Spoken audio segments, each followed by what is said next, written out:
다석 사상으로 본 불교 반야심경 78번째 시간입니다. 오늘은 다나의 소불, 다나의 소불이라는 제목으로 말씀드리겠습니다. 단하라는 선사가 있었습니다. 중국 선불계의 교과서요 선종사서인 벽암록 76책에 나옵니다. 단하도 불문으로 출가하기 전까지는 중국의 여느 젊은이들처럼 벼슬길에 오르고자 등과 시험을 준비했습니다. 장안으로 과거 시험을 보러 가서는 어느 선자를 만나 출가하기로 결심하여 마조를 찾아가 중이 되었습니다. 그 뒤 석도 밑에서 수행했습니다. 벽암록 76지에 실리는 말은 이러합니다.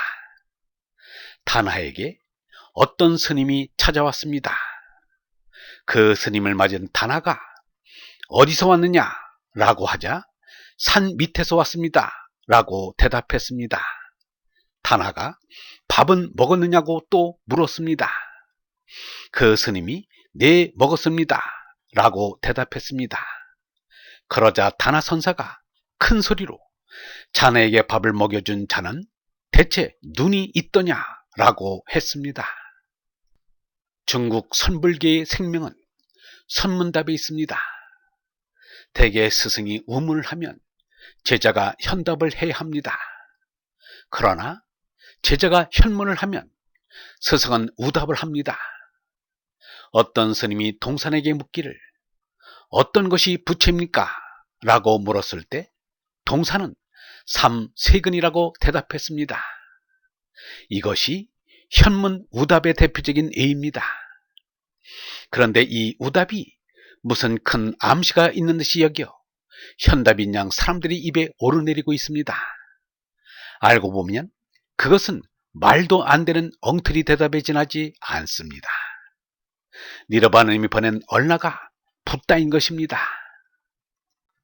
단하가 찾아온 스님에게 어디서 왔느냐고 물은 것은 산 밑에서 왔다는 소리를 듣고 싶어서가 아닙니다.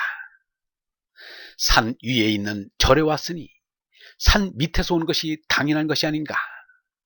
적어도 저도 어디서 왔는지 몰라 알고 싶어서 스승님을 찾아왔습니다. 이 정도의 대답이 나와야 합니다.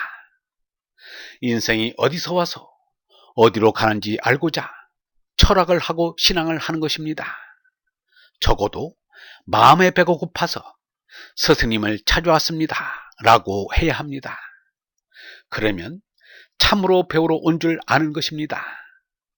단하는 너무 기대 이하의 대답을 듣고 나니 스님이 밥값도 못한다고 생각되어 자네에게 밥을 먹여준 이는 눈이 있더냐 라고 물은 것입니다. 밥도둑인 것을 몰라보았다는 말입니다. 단하가 유명한 것은 소불한 데 있습니다. 단하가 낙동에 있는 해림사에 머물고 있을 때 겨울 날씨가 살을 이듯 몹시 추웠습니다. 추위를 견디다 못한 단하는 본당에 안치되어 있는 큰 목불을 꺼내다 도끼로 쪼개어 불을 지폈습니다. 그것을 알게 된 원주가 달려와서 어찌 불상을 그렇게 할 수 있느냐고 펄펄 뛰었습니다. 단하가 아무 일도 아닌 듯이 나는 부처님을 태워서 사리를 얻으려는 것이요 라고 태연스럽게 대답했습니다. 그 원주는 목불에 무슨 놈이 사리가 나온단 말이요 하고 대들었습니다.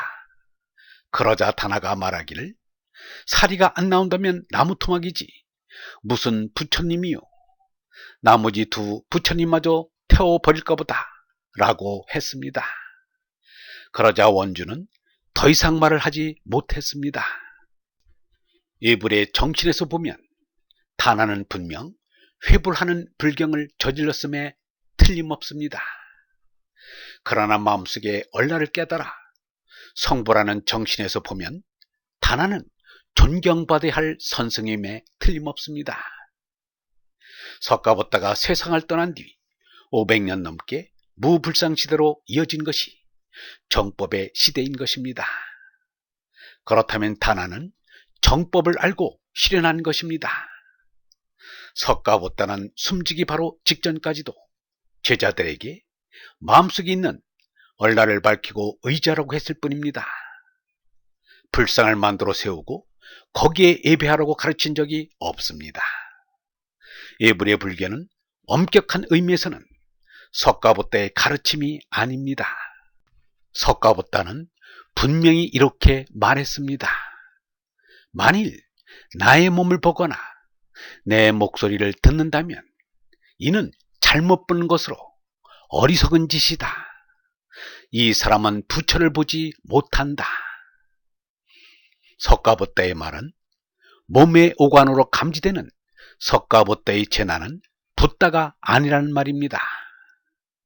얼본 여러분, 우리도 다나 선사처럼 정법을 알고 이를 실현하는 얼라의 사람이 됩시다. 영성신학원 다석아카데미의 하늘소리였습니다.